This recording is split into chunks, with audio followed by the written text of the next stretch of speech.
Hi everyone, welcome back. I know that it's been a very long time since I've posted a video here, but it is now the middle of June and I thought it would be the perfect time to do a quick garden tour to show you what's going on in the garden. So I thought that I would start in the greenhouse. I don't think I've posted a video in here since I have set my greenhouse back up. For those of you that have been around for a while, this greenhouse was set up at my previous property for one single season and then we moved.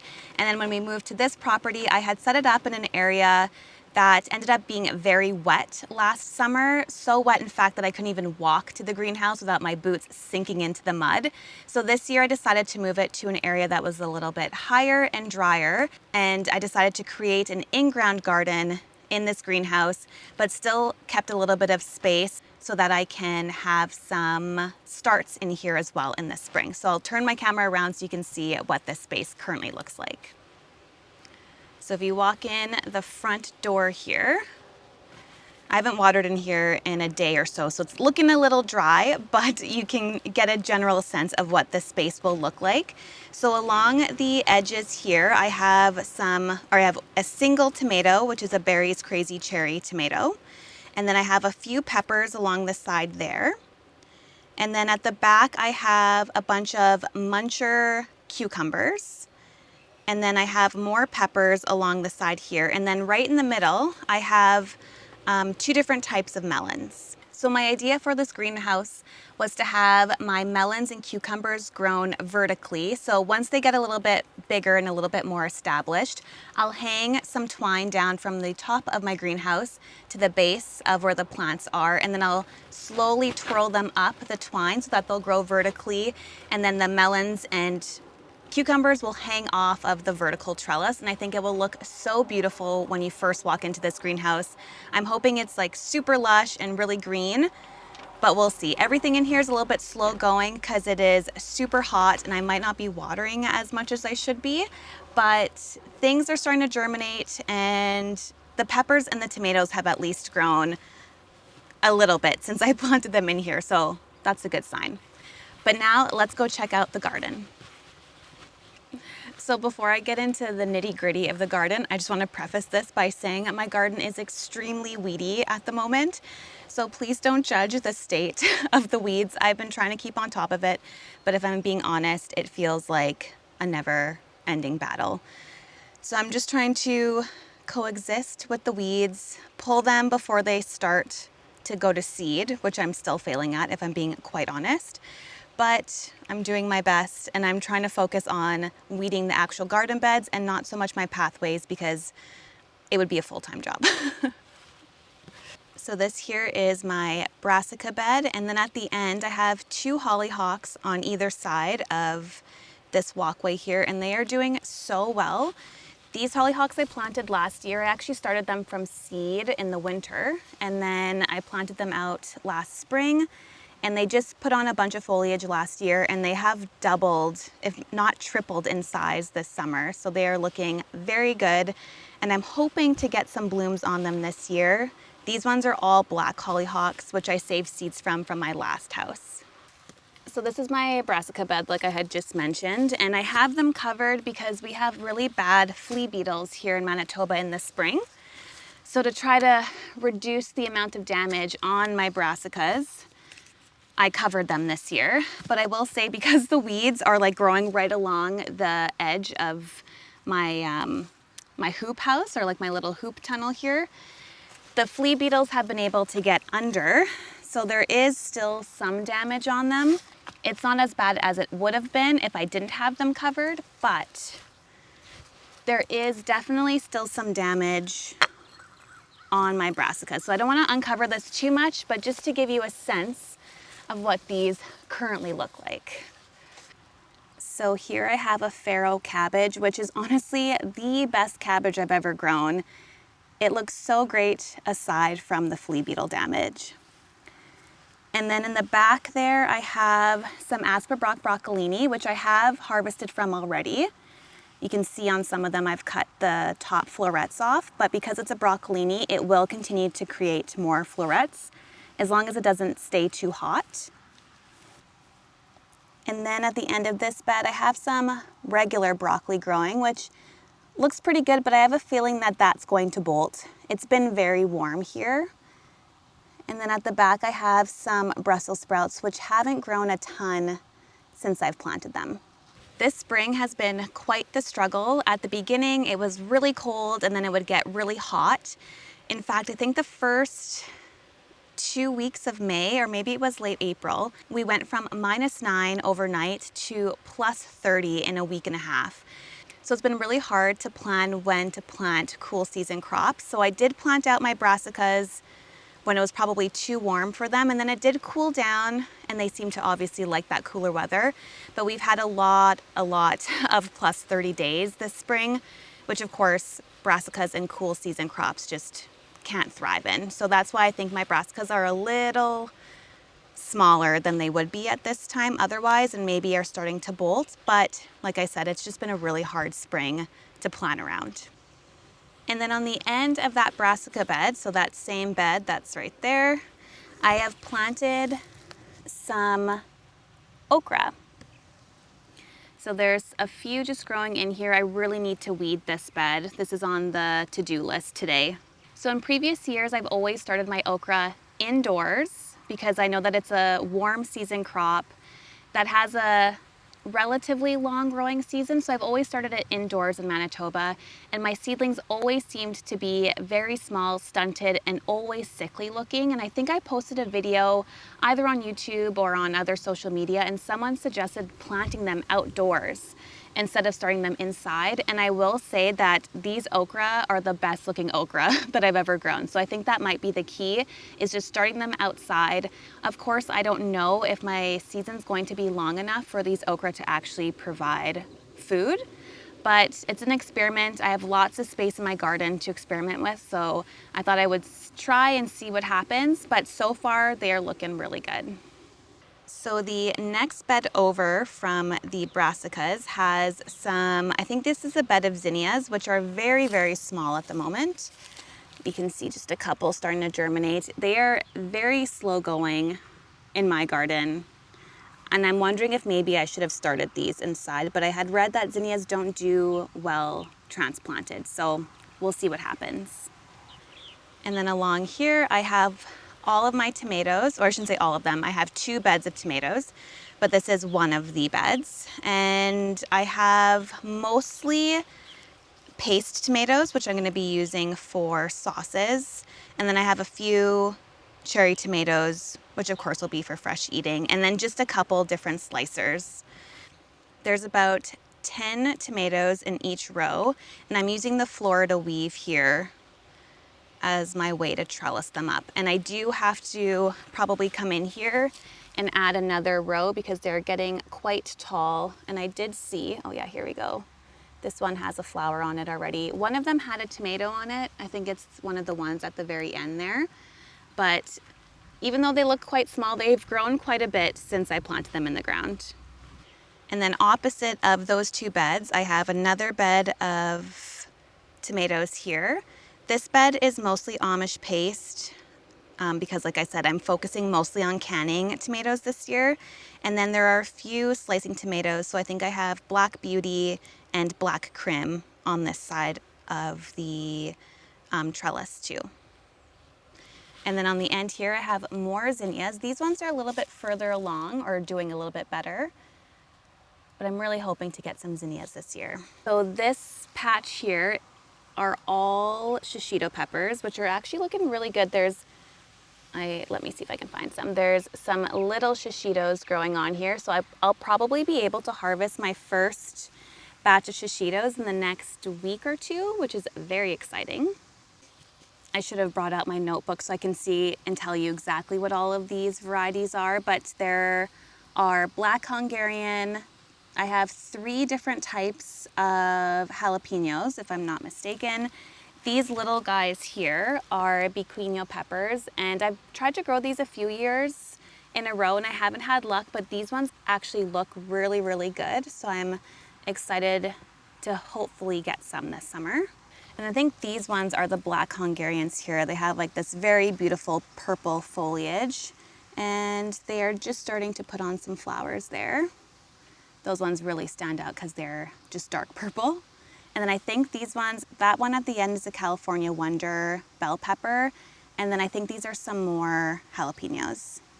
And then this bed here isn't looking too great, but not bad. These are artichokes. So I started all of these artichokes in February, I think, and they honestly looked good for the first couple weeks. Like, they germinated fine. Almost all of them germinated. And then by the time they were putting on like maybe their second or third set of leaves, they started looking like they had some type of fungal or bacterial disease, or even maybe some pest damage, but I couldn't find any pests on the plants themselves, but they just looked very sickly. As soon as they put on a new leaf, it would slowly get these almost see-through spots on the leaves, and then the entire leaf would eventually turn yellow and die. So I just, took care of them as best as I could, and then I put them in the ground, and it looks like all of that has completely disappeared. So maybe they just really didn't like being grown indoors for that long, because like I said, I had been growing them since February inside and planted them out after my last frost. So I don't know what it was. It does look like it's kind of sorted itself out, which is nice. I do get a lot of questions about growing artichokes in Zone 3, which is where I'm located. I'm in Manitoba. And I will say it is possible, because I did grow artichokes last year and I got a single artichoke that I enjoyed and got to eat, and it was amazing. But I will say that I had planted maybe 20 artichoke plants and only got one choke to eat. So not the greatest return on investment, but they're super fun to grow. They look beautiful in the garden when they get really big, and the artichokes taste amazing. So I feel like it's worth it. And like I said, I do have space in my garden to experiment with this kind of stuff, so I'm always happy to do so. One thing that I did learn last year, though, through this process of trying to grow artichokes, is that one, they need to go through a cold period before they're able to actually put their flower bud on. So what I did last year was I put the artichokes out into my garage when it was still pretty cold outside, but it was still above zero. So I think they need around 200 hours of cold temperatures between 0 and 10 degrees Celsius. If that's not correct, I'll put the actual number here on the screen. But they need to go through this cold period in order to produce a flower, which is what you eat. And two, you need to grow a shorter season variety if you're growing in a zone like Zone 3.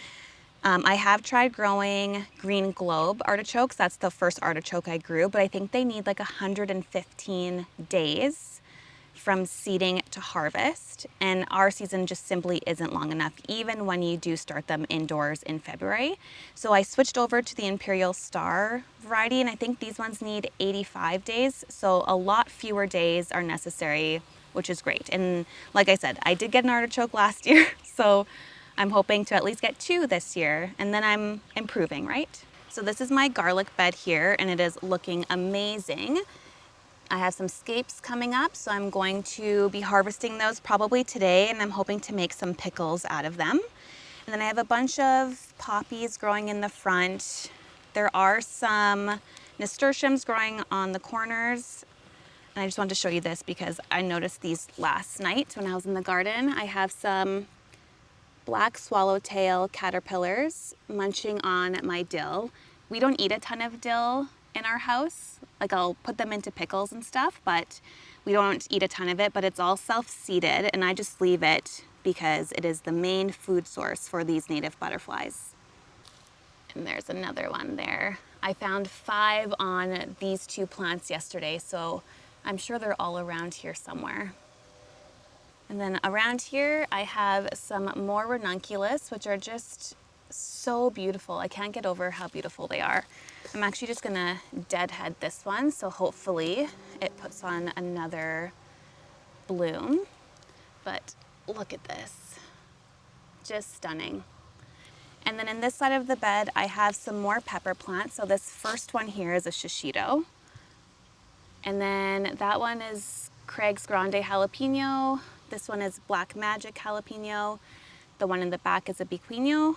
And this is a Sugar Rush peach here. All of them are putting on flowers, which is amazing. I have another ranunculus that it's about to open here. And I can't remember if I planted these or if these, I did dump a bunch of old soil in this bed last summer, and a bunch of cosmos seeds have come up. And I don't think I planted them here, so these must be from last year, but I'm not mad about it. And then I have a single artichoke there in the middle because I was wondering if artichokes maybe do better in raised beds compared to in-ground. So I'm doing a little bit of an experiment here. And then in this bed, I have a bunch of carrots. And then, of course, some massive asparagus. You can see another one coming in there. So I didn't actually get to harvest any asparagus in my garden this year. They say that you shouldn't harvest anything unless it's the diameter of a pencil or larger. And everything that was coming in the spring was smaller than that. So I didn't want to risk harvesting anything and then having them not produce as much next year. I'd rather have a big flush of asparagus next year so I can actually enjoy it for a dinner instead of enjoying just like one spear at a time this spring. So I'm just letting everything grow and get really big, which you can see behind me. Everything is really thriving in here, which is awesome. And then of course I have to show you these. These are starting to die out, but look how beautiful these, I think these are gladiator alliums, if I'm not mistaken. They have been such a highlight in my garden this year. So beautiful. I'm hoping to save some of these seeds and then plant them out next year. I'll have to look into this because you can plant alliums, of course, from seed, but I think that next year they would only produce a bulb and foliage. They wouldn't actually produce a flower. So it might be a 2-year process to get these beautiful round flowers, but that's okay. I'm willing to put in the time as long as I can get these beautiful flowers at the end. These bulbs were very expensive at my local garden store, so I would just want to save some money and have way more of them in the garden. And then the highlight of my garden for the last couple weeks have been all the strawberries. Just so many beautiful strawberries. I've been eating about a pint of strawberries a day. I haven't frozen any because I am still gonna end up going strawberry picking, and I'll freeze those ones and make those into jams and stuff. These ones I'm just going to enjoy fresh.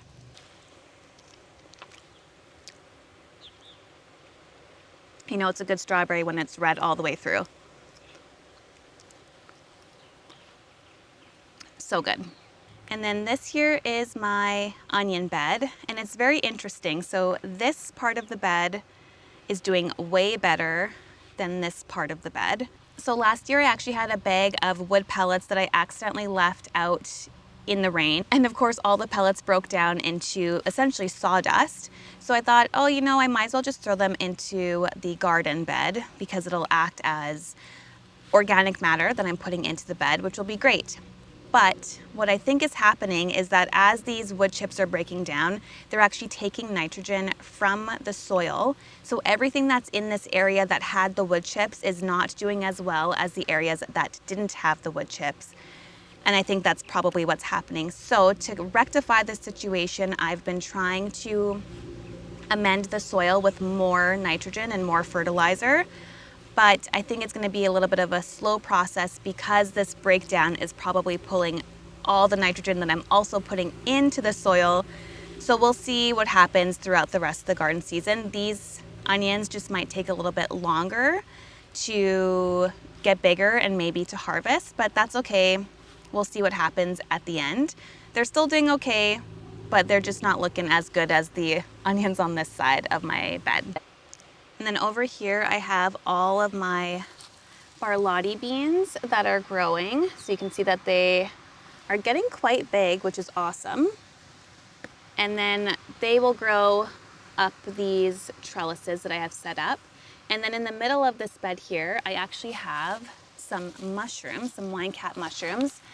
And you can see that there's one little tiny guy here that has sprouted. I need to weed this bed, but I have harvested one wine cap mushroom so far. And then here's another one. This one's dried out, so I probably won't eat this one. I'll just let it release its spores, so hopefully that I get some more. And then there's not too much going on these two beds, but I have a bunch of squash growing along here, and honestly, you can't really tell because there's so many weeds. But there's squash on this side as well. There's a tomato at the end there, and a purple brassica. I think it's a purple Brussels sprout, if I'm not mistaken, if you want to see it here. I need to mulch this bed still, so that's why it's looking a little sad. And then I have another hollyhock here that's looking really good. So I know this is a garden tour, but one thing I'm going to be doing today, I'm going to plant out some of my last remaining carrots from 2024. These have been in my fridge since September of last year. And as you can see, they're starting to root out and they're putting on new growth. So my plan is to actually just plant these in the garden as whole carrots. Because carrots are biennials, they don't actually produce seeds until the second year, but most of us harvest the carrots so we don't get the seeds. But these carrots did so amazing in my garden last year, and they have lasted this long in my fridge and stored so well. I really want to save the seeds so that I am saving a crop that does really well in my garden. It's a little hard to see from this video, but there are 3 kiwis on this side and 2 kiwis on this side. They are Arctic kiwis that are hardy. I'm not sure what they're hardy down to, but they are hardy in zone 3 and they grow like grapes. So my plan is that they will grow up this trellis eventually. And apparently, I've never actually tried them myself, but apparently they just produce little kiwis that taste exactly like the kiwis that you would get from the grocery store. So behind me, I have my potato patch, which is looking pretty good. I have been coming out here to make sure that there are no potato beetles on here because last year we had a really bad potato beetle infestation. And the previous owner of this house actually told me or warned me that I would never be able to grow potatoes here because the potato beetles were so bad. And he was right, it was a struggle to grow potatoes last year. I just had to come out every morning and hand pick them. And then if I found any eggs, I would squish them. So it was definitely a very hands-on process to get all the potatoes that I got last year. But to me, it's worth it. And I'm hoping to get as good of a harvest as I did last year this year. I will say one thing that I'm doing different is growing these in ground because I wanted to use the raised bed that was very clearly infested with potato beetles for a different crop. So I have onions growing in that bed now, and I'm just doing a little bit of crop rotation to hopefully prevent a bigger potato beetle infestation, but only time will tell. As of right now, they are looking really good. And I think it was about this time last year that I started noticing the potato beetles on my potatoes. So I am definitely coming out here every day and checking on them to make sure that I don't see any. And like I said, if I do see any, I'll just pick them off and I put them in a jar of soapy water that kills them instantly. And if I see any eggs, then I'll just squish the eggs. And then here I have another cattle panel arch that I have some squash and melons on both sides growing up, or they will grow up. Then I have a couple tomatoes on this side. These are both sun gold, which are my favorite tomatoes. And then I have some squash, some bigger squash kind of growing along the edges. And then here I have some dahlias, which we started together maybe in April, but they're looking really good. And then over here, I actually bought these a couple weeks ago. They are an ice ballet milkweed, so they are a white milkweed, and they were so beautiful at the store. I bought one that didn't have any blooms on it yet, but the ones that were blooming in store were just so beautiful and they smelled so good. So I have a little batch here for any monarchs that want to say hello. They have something to eat. So I thought I would just show you this little thing that I do if I'm direct sowing seeds into the ground, especially in a large bed. Just so that I remember where I planted things, I'll make a little square. It's no longer really a square because it's been so windy. But I'll make a little square around my patch of seeds. So I know that I need to water here, weed here, and also not plant anything else. And while I'm showing you some tricks, I thought I would show you one more thing. I've been putting these stakes at the end of my beds so that when I'm watering my garden and I have my hose does not go over my beds and smother or destroy any of my plants. So these have been such a game changer because I water my entire garden by hand. So then down here, I have some hascaps. And I have a single little hascap growing which is really exciting. I planted these last year, so I'm not expecting a ton. I planted these two, I should say, last year. These two I just planted this year, but they're looking really good. If you've never grown a haskap before, they're kind of like in between a blueberry and a raspberry, and apparently it doesn't take a lot of actual plants to get a lot of fruit. So I'm hoping that maybe next year or the year after, I'll be able to get enough haskaps to make some jam or something, but they are so good fresh anyways. These are my sweet peas, and they're starting to look not that great. They were looking great just earlier this week, but they're starting to look a little yellow. Maybe they just need some water and some serious weeding. And then I'm almost embarrassed to show you this part because it is so weedy, and I know you probably won't believe me, but I did just weed this last weekend. So that's just how many weed seeds are in my garden right now. But this entire patch here is all corn. So you can see that there are some corn growing, but I think that I've had maybe some animals coming in here and eating the corn seeds because it's very spotty and not as consistent as I actually planted it. So we'll see what actually happens with this bed. I planted corn in this exact same bed last year, and it only got to maybe 1.5 feet tall. So it was a bad corn year. And I thought that maybe it was because the soil was so compact. So I did till this garden or this bed this year, which is probably also contributing to the weeds that are here. But I did till it in hopes of breaking up the soil and helping those corn, let their roots down. But even with that, they don't look great. But I will say corn is a very heavy feeder, and they love water. And we've had just such a dry summer that maybe I'm not watering enough. So today, maybe I'll get my sprinkler going and just kind of soak this area as much as possible. And now that the seeds have actually germinated, the ones that have, I can see where my rows are a little bit better, and I think I might put some mulch in between to kind of keep the soil from baking in the sun and also help retain some of that moisture that's in these beds. So then over here I have my perennial bed. So this is rhubarb, which I transplanted from the side of our house, and it is not looking great, if we're being honest. There's a lot of hole damage, so I'm wondering if that's a pest of some sort, and the leaves are starting to turn red, so not looking great. And it's actually funny, so I was talking to a friend of mine this week, and we were talking about rhubarb, as one does in the spring in Manitoba, and she had mentioned don't let your rhubarb go to flower because it'll actually change the taste and like the texture, I guess, of your rhubarb. And I was like, okay, I've never seen rhubarb go to flower, but I'll definitely keep an eye out. And of course, I saw a rhubarb flower growing this week, so I picked it off. But I'm not sure if that'll still change it because the flower was there. Like you could see that it was starting to form. So I'm hoping that I got it in time.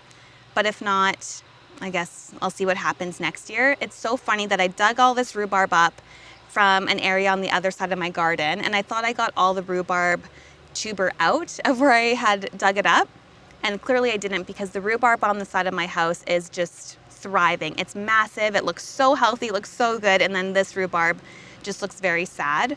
But I will also say that rhubarb should be transplanted in the fall when it's kind of gone dormant, or in the spring before it starts putting up new growth. And I did transplant it when there were a few leaves on the plant. So this could have just been bad timing on my part. And I might have stressed the plant out to the point where it is, one, dying back, like the leaves are dying, and two, maybe it's so stressed that it is really susceptible to pest damage. And then over here, I have some more berries. There are a lot here for me to pick. Look at that one. So I'm going to do a little harvest basket today. But yeah, that is my end of June or mid-June garden tour. If you like this video, please make sure to like and subscribe. I'm going to try my best to film more garden tours throughout the summer so I can keep you updated on what is growing in my Zone 3 garden. And yeah, I hope you have a great week in the garden, and I will see you next time.